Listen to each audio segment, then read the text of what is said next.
All right, good morning, cyber traders. Welcome on back here this Tuesday morning, April 11th, shortly after 9 a.m. Eastern Time. Great to see Grant, and great to see Leda, and great to see John and Brian and Felix and Ray and all of us inside our live trading room. You can hear me, but you can't see me. Great to see all of us back, at least on social media, though. Facebook Live, LinkedIn, Twitter, YouTube. So with that, once again, Fausto is just out on vacation throughout this week. Perhaps he'll be back in later throughout this week inside our live trading room. Don't take my word for that, though, but I'll be tagging in for him, though, just throughout these morning meetings here. So with that said, a lot to talk about going into the open today. Again, we're kind of waiting ahead for the CPI report later throughout this week. I think tomorrow morning, as we had talked about from yesterday. Not only that, but with the hesitation coming up in the market, it gives us a good time to talk about a couple of the runners that we had from yesterday, and as well, hey, today being Tuesday, as we always do inside our live trading room, Tuesdays is known for Traders Talk. That's our weekly live Q&A workshop that we host every Tuesday morning. So for any of our students like John or Grant or Bill or Craig or Victor or Chris or anyone else here, you folks certainly know, but as a trial member, that really gives you a good opportunity to learn more about what we're doing. Not just like the rah-rahs and like, look at the profits. It's real education as far as knowing what we're doing, why we're making the call outs, and everything else in between. Basically saying how the sauce is made. So if you have any questions, feel free to shoot me a quick email, josh@ctutrading.com. Again, that's exclusive to any one of us inside our live trading room this morning at 11 a.m. Eastern Time. I'll jump back on the mic at 11 o'clock Eastern to begin that. Now, hey, if you're on social media, if you wanted to join us for that workshop later this morning, just go right down to the link on the green banner below the stream just to get yourself set up for a quick week-long trial to our live trading room. And hey, from there, shoot me a quick email, right? But hey, Weight Watchers, really nice pop right now. I did not get my hands on this stock yesterday. I was doing a lot more pre-market trading myself. Today, I said, you know what, let's just try and actually prep up for the morning like normal. And I didn't really put much focus on pre-market today. And that's all right. This actually provided a really good chance for us to jump in as it ended up breaking back over resistance off of 525, 530. Now, the news out on this stock, Weight Watchers, I put this on the pre-market watch list early this morning, or at least afterwards, I should say. It ended up making a nice move. But what was the news out on this stock to begin? Well, at 6:30, 6:40 in the morning Eastern Time, news came out. Goldman Sachs upgraded Weight Watchers International to a buy. They raised the price target to $13. Hey, you don't want to hold your breath waiting for $13, and you don't even want to hold your breath expecting a big move up after that type of news. That's extremely common news that may come out, across any trade. There's 1,000 different firms, and just because it's Goldman Sachs, hey, it could have been Credit, or it could have been any one of them. It could have been J.P. Morgan, could have been Citigroup, Wells Fargo, any of them, right? So with saying that, hey, nice reaction, and hopefully there is more to it afterwards once the market does open up. I would say, if anything, if it does begin to pull back down again, 5 seemed to have been a pretty strong historical level as resistance from the end of last year into the beginning of this. You had a huge pop and drop, back a month ago, basically. So if history repeats itself here and this dumps back down, let's see if this area could become support. What is this, like $4.90 to $5, basically? Could be pretty interesting for later on today, at least. But hey, if it ends up failing to do that and just runs up higher again, then we'll react and see if we can take it on the way up once more. But yeah, Weight Watchers, either way, I'll put this on our main watch list just to begin. Now, with that, though, we had a couple of other trades, like I'd said from yesterday. We'll talk more about in Traders Talk later on today. But JFBR, this is actually up again this morning. This was more from pre-market from yesterday, and this was like the first one that we ended up doing pretty well on from yesterday to begin the week. So it ended up making a nice little pop from 7 a.m. I mean, from beforehand, but much better play after 7 o'clock. Then going into the market open, made a good move off of the support we had called out, 125 to 127, we had said. So nice little trade on that, and it ended up fizzling out afterwards. So you don't want to get stuck holding on to a trade like this. It ended up moving up a little bit more this morning. Actually, you know what I'll say? Actually, I'll say this moved up a hell of a lot more early in the morning, but dumped all the way back down. So basically, it's back to where it started from yesterday's close. Going into the open, I'm not too particular about the trend on this. It only leads me to think it's only going to continue to dump off afterwards. Maybe I'll write it down on my side list here, just so I don't forget about it maybe later on if there's nothing else that's looking good. But Weight Watchers definitely has a lot more of my focus here. But otherwise, what else did we get? We had the TGTX from yesterday morning, and trying to head into the close, we were looking for a better run off the 19 level. But from the morning session yesterday, this stock ended up making a pretty good push from 17 up towards 18, then eventually rebroke resistance, ran up higher. Perhaps we'll talk about this one in our workshop. There is one that I do want to take a lot more time to go over. I'm going to save that one actually for last year in a bit. But you could see heading into the market close yesterday for TGTX, one of my students, Gary, and I were on a coaching call together. We were really looking forward to having this break over 19, run higher into the close, and it just failed to make that illustrious move, right? So right place, wrong time, perhaps, and maybe there could be a better play on this. At some point today, it's only trading 25,000 shares though. Like that's like really poor. If there's going to be any big money traded on this stock today, you know what I mean? Like Weight Watchers obviously is trading millions of shares at this point. There's plenty more that's trading a lot more liquidity out there this morning compared to this. Why? I'm not trying to figure that out. I'm just trying to follow the best moving stocks. So honestly, we'll kind of write this down on the side list alongside the JFBR, and then we'll kind of move away from it for right now. All right. Now, here's one we're definitely going to move away from. I just want to show this to show this. We showed it yesterday. It was on our pre-market watch list. It was looking great going into the morning. So the ONCS trade was a pretty good move out the gate. And then after the open, took a little while, but then eventually tried to break higher and made a pretty good move for what it's worth. All right. Well, to any of our trial members here, like Dave or Ravana or any one of us just here that are joining us for the week, Antonio here or Roberto, Eric, hey, listen, if you are already a consistently profitable equities day trader, then you know who you are, right? Let's be honest with ourselves here. But if you're not exactly that, then we wouldn't want you to be risking your money. Yes, even on a runner like this that you could make money on. Why? Because, well, we're not trying to swing trade these, and we're not trying to be in these trades all throughout the duration of the morning or the day. Why is that? Because when the volume peaks and dies off, typically so does the stock. But on top of that, you have utterly no idea when news like this could come out.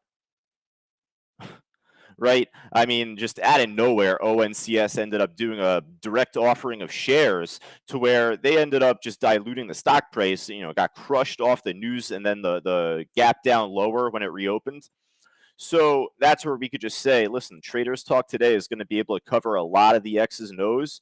So I look forward to teaching that inside this live trading room later this morning. Again, for Dave or Gary or Esther or Billy or any one of us here, don't need to click a link. Just stay right here, and we'll do that later on today. All right, so what goes up comes back down, but you don't really know when direct offering common stock offering, news comes out like that. And that finally leads me to the one that's actually on the losers list here today. Well, this one also is on the losers list, but the GCTK, this one we are going to take pretty much a lot of time in Traders Talk to cover. This will be one of our kind of case studies, so to say, where we'll look to review this from head to toe. Ended up making an enormous move from the morning, ended up extending up towards 350, 360-ish, heading into the late morning, early afternoon.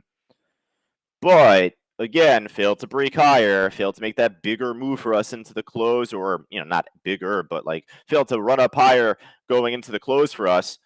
even if it didn't make as big of a move as this, right? We'll take like even a higher high, but nonetheless, what goes up comes back down. What goes up comes down twice as fast, if anything. So this is down over 21% today, and it wouldn't shock me if this ends up breaking a little bit lower after the market opens. All right, so definitely we'll write this off for the morning, but we'll come back to this at least in traders talk and review the move that was from yesterday. All right. Now with that, what we'll do is just go from top to bottom. We only have Weight Watchers on our main list so far. Now, with that in mind, though, Lucy, of course, we're going to put back on our list here. It was on our pre-market list. Let me just get the news out on this Lucy trade really briefly. I didn't even care to check up until now. You know me, I'm a little ignorant to the news here. I care a lot more about my icebergs than anything. By the time I look at Benzinga Pro, look at the news, and even care, the stock's off and running without me. So, outside of me saying, all right, well, I'll spend more time lining the stock up going into the open compared to trading it in pre-market, this actually could go against me in that regard because this has moved up so much, at this point that has it already made the majority of its move. Is this gonna, really continue as well as it has so far once the market opens up? So the news out on Lucy really quickly, just for those interested. Innovative Eyewear is the name of the company. So Innovative Eyewear shares are trading higher after the company announced it launched Chat GPT enabled smart eyewear. AI enabled smart eyewear. How about that? So, as if you didn't think that there could be more innovations with like AI and all this stuff going on. Well, think again. Now we're getting into eyewear involved with Chat GPT. I have no idea what that entails. After the morning and after the smoke and dust clears and after traders talk, then I'll care to check. But again, even looking up that information now kind of causes us to miss a nice move even recently here from like 320 up towards 360, 370. So definitely going into the open, and we're going to keep this on our list at the top. The one thing I pointed out inside the chat board, folks, I was very prompt about this. I was very, firm about this, saying Lucy's a new IPO. After 3, there was not really much historical resistance. We pointed that out as early as 7:57 Eastern time this morning, right? So once this broke over 3, there was no other level. This thing just flew. So with saying that, the question is is it going to be close to all-time highs? No. I mean, all-time high technically is like kind of off its IPO week. That's basically at $7. Now, maybe over time, perhaps as a swing trade, that's a different story. But as far as a day trade today, there's definitely minimal historical levels to work off of, but you would have to work off of at least the first couple of weeks of it, just kind of coming off its IPO, if anything. Zoom into these 2 weekly bars a little bit closer, go into like the 15-minute candles there and just see what's out there as far as a potentially stronger level. But yeah, Lucy definitely will put back on our main list. 360, if anything, and this could be easy to say just looking at the matrix, but relative to the other price levels nearby it, 360 seems to be pretty big. A lot of volume filled here across the last 3 to 4 bars here at 360. All right, we keep it going though. Stock that is going the complete other way. ZFOX right now. This stock we're pretty unfamiliar with. I mean, I reckon that we were unfamiliar with Lucy at 1.2, but ZFOX also kind of new IPO, it seems, back from like mid of last year, popped and then tanked. Basically making that same move today on the intraday chart. It popped and now it's tanking. So yeah, with saying that, going into the open, I mean, hey, I'm not as keen about it now compared to earlier, but this stock is trading a lot of volume per minute, good spread, good order book. If it's got a low flow, normally trades crap volume day to day, then this really could be the end of the show and might just kind of consolidate afterwards when the market opens up. But for right now, I still find it worth the opportunity to kind of shed some spotlight on, put back on our list here. Probably be towards the middle or the bottom for right now, the ZFOX trade. What's the news on this really quickly since I got Benzinga up? ZeroFox shares trading higher after the company announced it is partnered with Google Cloud to disrupt phishing attacks and malicious URLs. So not AI this time, but actually pretty interesting news with like cloud software, anti-phishing software, etc. So, moved up earlier today. If it could break out of this downtrend off the highs, or if it ends up accelerating really fast from this downtrend here and like smashes much lower and get like a low ball entry, that's different. But yeah, for right now, I guess I'll keep this on our list. Weight Watchers obviously still pumping up pretty nicely. We talked about that to begin this meeting, and this one's going to be near the top of our list as well. NOGN, nice little pop here from the after hours yesterday. It's just kind of flattened out afterwards. I thought there would be more life to this trade after 8 o'clock. I guess we're starting to get a little bit of life now, just around 9:10 Eastern time here. If it could hold over the VWAP, hold over 217 in particular, there could be a pretty good trade. I don't mind it right now. Again, kind of same deal with this as I said on like ZFOX. Good spread. It's tradable. I don't mind putting this on our list for right now, but the others that we talked about look a little bit better. All right, we keep it going. BNRG, yeah, again, same deal with this. It's just dropping off here quite a lot. Kind of just fish through these a little bit. Speaking of fishing. KMX, not much happening there. Kind of expensive too. I guess it gapped up a little bit in the pre-market, but otherwise not much else. The stock EBIX, I think that we saw yesterday, it popped up and then dumped back down pretty quickly.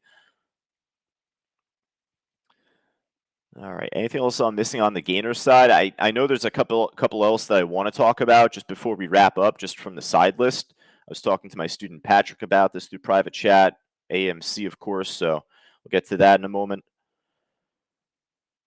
All right, we'll hop over to the loser side right now. Let's see if there's anything looking just as good, if not better. There's a lot that's down percentage-wise. This OPI is shortable, at least, trading 237,000 shares. It just looks like a spotty chart, though, in pre-market. There's not a great need for me to put this on our list right now. Now, this has a little more direction. Still kind of spotty chart, but definitely showing good weakness right here, or strength to the downside nonetheless. But, good short on ADTN. Hopefully the order book fills in a little bit more after the open.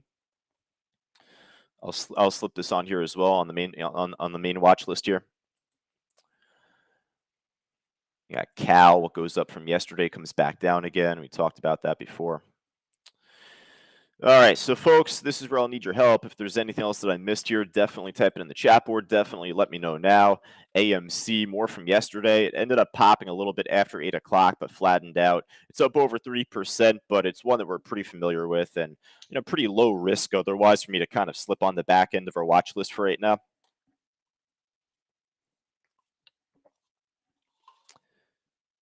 Mark says AI is moving up. Well, maybe with the news of the Lucy trade, maybe that's getting a good rub. Let me just check in on the SPY altogether. SPY's just kind of inching back up a little bit right now. AI definitely making a bit of a stronger run for the meantime. Let's just fish through the rest of the side list stocks. This definitely looks good. I just want to kind of cherry pick the best looking ones so far. So if that's it, I'll do it. Yeah, I mean, none of these other AI stocks are looking too great just yet. So this AI trade actually looks pretty good. Yeah, why not for right now? Unless if there's like 1,000 other stocks that start to look like this, but for right now, AI looking pretty interesting. Lucy almost at 4, says Ryan. There we go. And now at this point, I'd expect false breaks, the first test of major resistance. I'd also expect a lot more profit taking now at this point, heading into the market open after the run up that we had. So I would not look to test it. I would not look to dare to try and swim or fly too close to the sun, so to say. All right, so with that, I don't want to fly too close to the opening bell. We got about 11 minutes to go before the opening bell, folks. So I think that we're pretty much just about wrapped up right now. Last call on my own end, I guess. I didn't really look at my scanners on Benzinga. So maybe there's one I didn't look at here. I don't know what the chart looks like, but CLSK, it's up over 7.5%. It's a stock that we are pretty familiar with. It's one of those like EV related stocks. Little move up so far. I like the trend. If I put the ADTN on our main list, and that's kind of spotty on the way down, then that other one, CLSK, spotty on the way up, right? So I don't mind slipping this on here too. we're familiar with it also, have experience with it. All right, so for all of us in social media, Facebook Live, LinkedIn, YouTube, Twitter, etc. Hey, if you were interested in joining us, especially for this workshop of ours later on this morning, Traders Talk, we're going to be doing that exclusively inside our live trading room. If you wanted to join us for that, just go right down to the link on the green banner below the stream right there, just to get yourself set up for a trial. But for all of our members and trial members and students alike there, I look forward to being back on the mic, not at 11 o'clock here, but coming up very shortly, just at the opening bell. I'll jump back on for a full hour's worth of audio commentary. A lot of talking today. Got to refill up the old water bottle here, folks. So I look forward to it. Talk to everybody here pretty soon. Take care.